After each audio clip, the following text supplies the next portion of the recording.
शिंदेंच्या शिवसेनेचे नेते आनंदराव अडसूळ यांनी आता भाजपला इशाराच दिलाय। राज्यपाल पद द्या, अन्यथा नवनीत राणांच्या जात प्रमाणपत्राविरोधात पुन्हा एकदा सुप्रीम कोर्टात जाऊ, असं आनंदराव अडसूळ म्हणाले। अमित शहा आणि देवेंद्र फडणवीस या दोघांनीही राज्यपाल पदाचं आश्वासन आपल्याला दिलं होतं, ते आश्वासन अद्याप पूर्ण झालं नाहीये असं अडसूळ म्हणतायत। नवनीत राणांच्या जात प्रमाणपत्राविरोधात सुप्रीम कोर्टात पुनर्विचार याचिका दाखल करण्याचा मार्ग हा मोकळा असल्याचं देखील अडसूळांनी सांगितलं।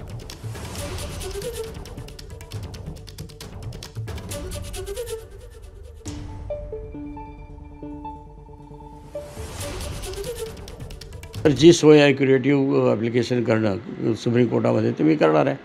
त्या ठिकाणी 3, 4, 5 जज असू शकतात आणि त्या माध्यमातून योग्य तो निर्णय होऊ शकतो। डेप्युटी चीफ मिनिस्टरच्या गोष्टीला जवळ 25 महिने झाले, अमित शहाच्या गोष्टीला आता जवळपास 2-2.5 महिने झाले। परवाही मी बोललो त्यावेळी अजूनही आम्ही करणार आहोत म्हणून सांगतायत, पण प्रत्येक गोष्टीला एक मर्यादा आहे। त्यामुळे एक 15-20 दिवस थांबेन आणि मी ते ॲप्लिकेशन करेन सुप्रीम कोर्टामध्ये। एबीपी माझा, उघडा डोळे बघा नीट।